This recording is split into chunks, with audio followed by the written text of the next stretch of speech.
Three.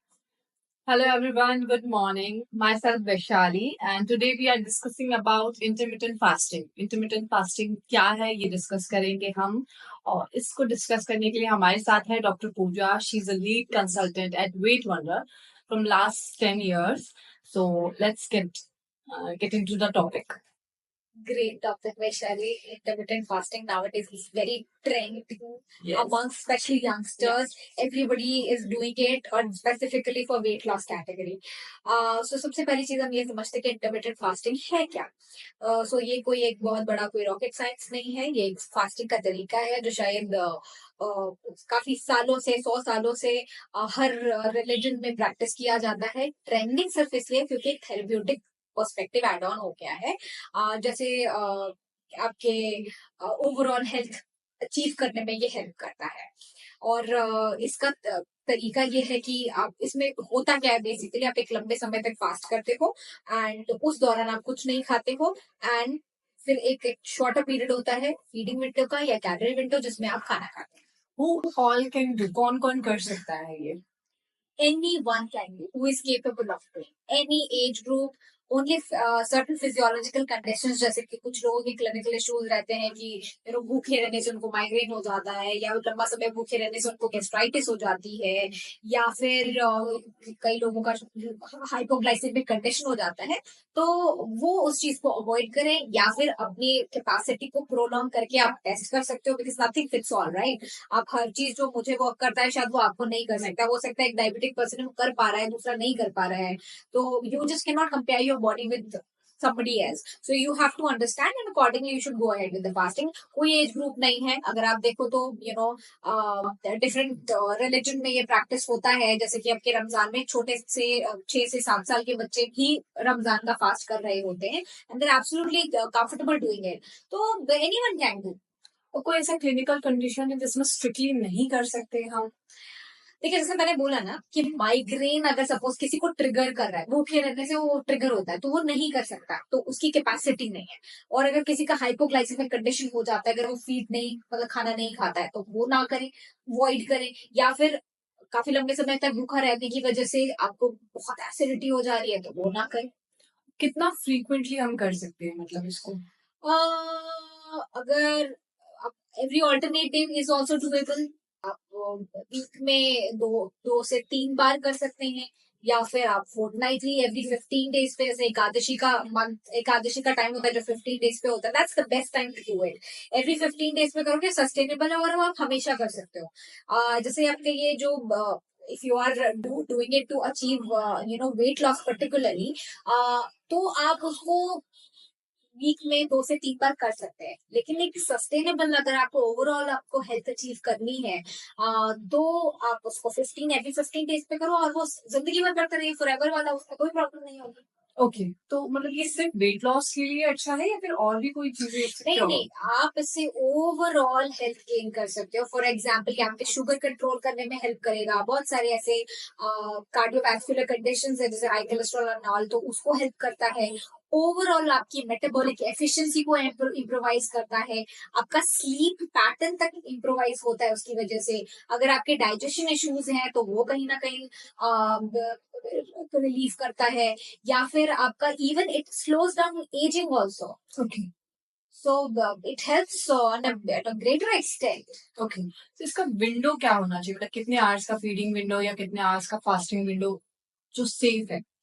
तो ideally देखिए अगर हम देखें ऑन एन एवरेज हर इंसान 12 घंटे का फास्टिंग बड़ा नेचुरल है. हमें 8 बजे के अराउंड डिनर मील रात को लेना चाहिए और सुबह 8 बजे से पहले कोई ब्रेकफास्ट नहीं करता. तो 12 घंटे का तो वैसे ही हमारा फास्टिंग रोजाना होना चाहिए आइडियली. अब आता है कि जो सबसे ज्यादा कॉमन है जो ट्रेंडिंग है नाउअडेज जो people are doing that is 16:8 वाला रेशियो. दैट मीन 16 आवर्स का आप फास्ट करोगे एंड 8 आवर्स में आप अपना भोजन पानी करोगे. सो 16 hours suppose for example if I am eating my last dinner eight 8 o'clock in the morning मुझे क्या करना है. 8 बजे हम आइडियली ले रहे थे. अभी हम थोड़ा सा उसको एक्सटेंड करके 12 बजे आप ब्रंच कर लो. या अगर आप धीरे ब्रेकफास्ट कर लो या फिर अर्ली लंच कर लो, व्हाटएवर वे, तो ये हो गया। एंड फिर उसके बाद अपना 8 बजे तक किया और फिर उसके बाद शुरू हो गया। और बाकी आपकी कैपेसिटी के हिसाब से आप उसको इंक्रीज भी कर सकते हो सकता है आप 18 घंटे कर लो, तो आप जो 12 घंटे 12 बजे खा रहे थे 12 o'clock आप लंच कर रहे थे, वो सीधा आप उठ के आप उसको 2 बजे आप अपना लंच करके सिर्फ ब्रेकफास्ट को आपको हटा देना है। ठीक है। So that means you can do. And what all we can take in fasting time? देखिए फास्टिंग के time nothing is allowed except water. So you should always when you fasting ना, when you doing intermittent fasting, make sure you drinking enough water. You should always hydrate yourself, बहुत सारा पानी पिए। और कोशिश करें कि स्लोली पानी पीते, ऐसे नहीं कि suppose if you have to drink 4 to 5 litres, आप उसको एकदम गट डाउन कर रहे हो एक टाइम पे, नहीं, you should not be doing that. आप आराम से बैठ के सब सिप सिप करके पूरा दिन पानी पीते रहे। सो दैट मीन्स आपको एक तो सबसे पहली चीज, आपका सिस्टम एसिडिक नहीं होगा, है ना, या हाइड्रेट करें। अब आता है कि क्या ले सकते हैं, ब्लैक टी ब्लैक कॉफी वगैरह भी लिया जा सकता है। Milk tea and coffee is not anything which carries calories, including lemon. Lemon also has calories, so you should not be taking that during your fasting period. And अब तो feeding window में कैसे क्या कहना? हाँ, मैं उसी बात में बात करने वाली थी। तो फीडिंग विंडो जो रहता है ना, उस दौरान आप हालांकि खा सकते हैं, सब कुछ खा सकते हैं, पर कोशिश करिए if you are doing it for a therapeutic angle, आपको कुछ अचीव करना है ना, इसीलिए आप कर रहे हैं। नहीं तो आप व्रत ही कर सकते हो। व्रत में कैसे रहता है, आप थोड़े से कहीं ना कहीं अपने आप को कॉम्प्रोमाइज कर लेते हो। कॉम्प्रोमाइज नहीं बोलेंगे, like if you are hungry you end up, अच्छा ये फास्टिंग में अलाउड है, ये फास्टिंग में नहीं अलाउड है, अच्छा ठीक है ये अलाउड है तो हम ये खा लेते हैं, ठीक है। तो वो चीज नहीं होता। Fasting, intermittent fasting as a fixed and particularly rule की है कि आपको कुछ नहीं खाना है, ठीक है ना। तो फीडिंग विंडो के दौरान भी आप अगर एक सर्टेन गाइडलाइंस बना लें कि आप शुगर नहीं खाओ, एनीथिंग, जैसे आपका बेकरी वाला सामान है जिसमें बहुत सारा मैदा वगैरह होता है और शुगर होता है, उसको आप अवॉइड करो, टोटली अवॉइड करो। कोशिश करो जो फास्ट ब्रेक करने के टाइम आप उसको फ्रूट से शुरू करो, चाहे वो फ्रेश फ्रूट हो, चाहे वो ड्राई नट है एंड सोक्ड ड्राई नट, वो नाइट सोक्ड ड्राई नट होगा तो वो ज्यादा बेहतर है, वो कंज्यूम करिए। एंड उसके बाद जो अपना मील है वो एक बैलेंस मील, जैसे नॉर्मल एक मील एक कार्बोहाइड्रेट जो का एक बैलेंस्ड एंड प्रोटीन का एक फैट रहता है वो लीजिए। और अगर आप अगेन अगर मैं बोलूं कि आप एक पर्टिकुलर थेरेप्यूटिक पर्पस जो कि वेट लॉस पर्टिकुलरली है, तो आप कोशिश करें कि आप कार्बोहाइड्रेट को कम करो, प्रोटीन एंड फैट का अच्छा खासा करो। एंड जो कार्बोहाइड्रेट आप ले रहे हो, जैसे फॉर एग्जाम्पल ब्राउन राइस हो गया, और फॉर दैट शुगर को टोटली हटा दीजिए। एंड जो प्रोटीन्स में भी आप जैसे कि आप अगर मीट ईटर हैं तो आप उसमें चिकन हो गया, फिश हो गया, एग्स हो गए, ये सारी चीजें कंज्यूम करिए। These are healthy source of fats and proteins as well. And बाकी अगर आप नॉन वेजिटेरियन है तो यू कैन कंज्यूम आपका पनीर हो गया, चीज हो गया, कर्ड हो गया, तो ये सारी चीजें कंज्यूम करिए। बाकी आपका सब्जियां बहुत सारा सॉर्टेड वेजिटेबल को अच्छा खासा कंज्यूम करिए, सैलेड कंज्यूम करिए। So it is going to benefit you in that case, because आप कहीं ना कहीं कैलोरी रेस्ट्रिक्ट करो। इस चीज को जब फास्ट करने के बाद जब आप फीडिंग विंडो में आप पहुंच रहे हैं ना, तो आप अपनी कैलोरीज को रेस्ट्रिक्ट कर रहे हैं। और ये हमेशा ध्यान रखिए, मतलब भूखा रहना, जैसे अभी तक आज तक हमें यही सिखाया गया था ना, अरे you should be eating your dinner meal, lunch meal, breakfast meal on time, बीच में भी खाते रहो, स्नैकिंग करते रहो, तो इससे आपकी मेटाबॉलिक एफिशिएंसी बढ़ेगी एंड आप वजन कम करोगे। अभी जो रीसेंट स्टडीज प्रूव्स कि जितना आप भूखा रहोगे उतना ही आपकी बॉडी, यानी you will be gaining your health. Like we have certain जो प्रोटीन है आपकी बॉडी में which actually slows down aging process and that is released only when your body is under stress. So आप अगर खाना नहीं दे रहे हो या एनर्जी लो है, so that gets released into your body. So you should eat less.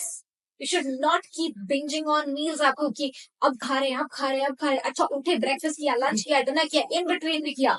So that ways आप जो भी खा रहे हो, your metabolic, the entire metabolic efficiency is actually going towards digesting your food and doing nothing.